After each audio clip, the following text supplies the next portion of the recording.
Hello everyone, आपका फिर से स्वागत है कैंटी टेक सॉल्यूशन में। आज हम आपको पबजी की इन्फॉर्मेशन की दूसरी वीडियो में आपको पबजी से रिलेटेड और भी सारी बातें बताऊंगा।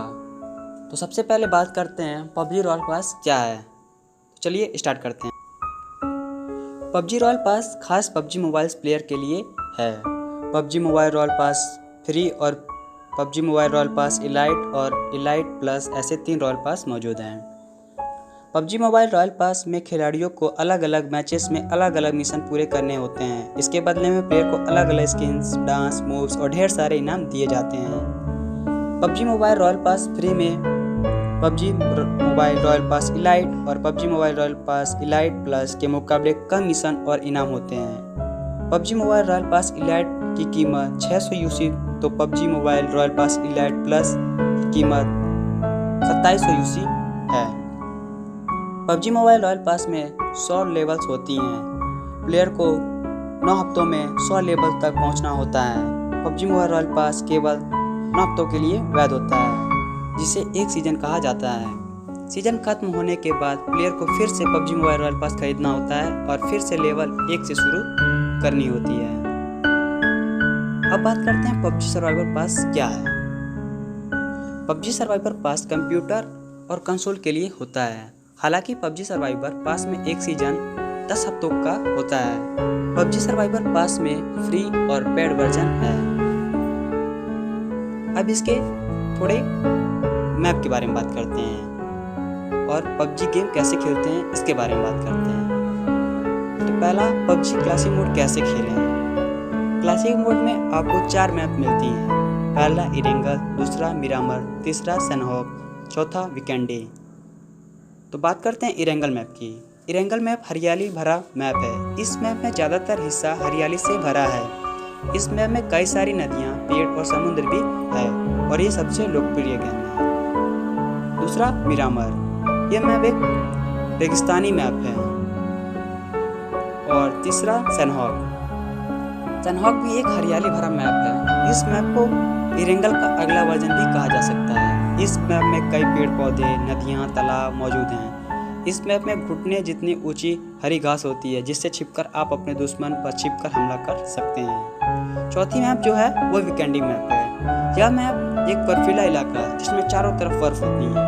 आपको इस सफ़ेद मैप में अपने दुश्मन को ढूंढकर मारना होता है। अब इसके मोड के बारे में बात करते हैं। TPP mode. इस मोड में आपको एक तीसरे आदमी के व्यू से खेलना होता है। और एफपीपी मोड, इस मोड में आपको प्लेयर के आंखों से जो दिखेगा वही व्यू से खेलना होता है। अब बात करते हैं पबजी क्लासिक मोड कैसे खेलें। पबजी क्लासिक मोड सबसे लंबा मोड है। पबजी क्लासिक मोड 34 से 40 मिनट तक चलता है। अगर आप आखिरी तक जिंदा रहते हैं तो पबजी क्लासिक मोड में एक साथ 100 लोगों को सोलो यानी एक टीम में 1 प्लेयर, डुओ यानी एक टीम में 2 प्लेयर, स्क्वाड यानी एक टीम में 4 प्लेयर के साथ किसी एक मैप पर उतारा जाता है। 100 प्लेयर के एक मैच को लॉबी कहा जाता है। हर एक लॉबी 100 प्लेयर के लिए 1 मिनट तक इंतजार करती है। इस 1 मिनट को वेटिंग पीरियड या एरिया कहा जाता है। 1 मिनट बाद सभी प्लेयर एक प्लेन में होते हैं, जहां से सभी प्लेयर अपनी पसंदीदा जगह पर पैराशूट की मदद से लैंड करते हैं।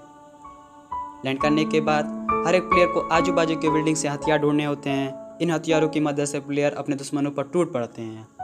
अगर आप डुओ या स्क्वाड में खेल रहे हों और किसी ने आपको अपने ही हेल्थ खत्म होने तक गोलियां मारता है तो आप नॉकआउट हो जाते हैं। अगर आपका टीम मेंबर 30 सेकंड के अंदर आपके पास आकर आपको रिव्यू करता है तो आप फिर से ज़िंदा हो सकते हैं, लेकिन फिर ज़िंदा होने पर आपकी हेल्थ सबसे कम होगी। हेल्थ बढ़ाने के लिए आपको medkit, bandage, energy drink, syringe, painkiller का इस्तेमाल करने अपनी हेल्थ बढ़ाने होती है। नॉकआउट होने के बाद रिव्यू करते समय या हेल्थ बढ़ाते समय आप किसी पर हमला नहीं कर सकते हैं और अपनी जगह से भी नहीं हिल सकते हैं। मैच शुरू होने के 5 मिनट के भीतर 1 मिनट के भीतर प्लेन जोन एरिया तक किया जाता है, जो मैप में किसी भी हिस्से में आ जा सकता है। प्लेन जोन तय होने के बाद एक सर्कल चारों तरफ से छोटा होने लगता है, जिसे हम ब्लू जोन कहते हैं। ब्लू जोन के बाहर जाने से प्लेयर की हेल्थ कम होती है और प्लेयर अपने आप मर जाता है। ब्लू जोन तय किए गए प्लेन जोन तक सिकुड़ जाता है। प्ले जोन और ब्लू जोन एक साथ मिलने पर नया प्ले जोन तय किया जाता है। नया प्ले जोन पुराने प्ले जोन से छोटा होता है। फिर से कुछ समय बाद ब्लू जोन सिकुड़ने लगता है। प्ले जोन धीरे धीरे इतना छोटा हो जाता है कि उसमें एक भी प्लेयर खेल नहीं सकता। इससे पहले आपको अपने सभी दुश्मनों को मारना होता है। अगर प्ले जोन खत्म होने तक आप अपने सभी दुश्मनों को मारने में असफल होते हैं तो प्ले जोन ना होने के कारण सभी प्लेयर्स ब्लू जोन में होते हैं और जो खिलाड़ी ब्लू जोन में ज़्यादा समय जिंदा रहेगा उसे विनर घोषित किया जाता है। प्ले जोन और ब्लू जोन के अलावा एक और जोन होता है जिसे रेड जोन कहा जाता है। यह जोन ब्लू जोन के अंदर कहीं पर भी आ सकता है। रेड जोन 30 सेकंड तक रहता है और इस रेड जोन में अचानक कहीं पर भी आसमान से बम गिरते हैं। किसी भी प्लेयर के मरने पर उस प्लेयर के पास एक पैटी तैयार हो जाती है जिसे कैरेट कहा जा सकता है।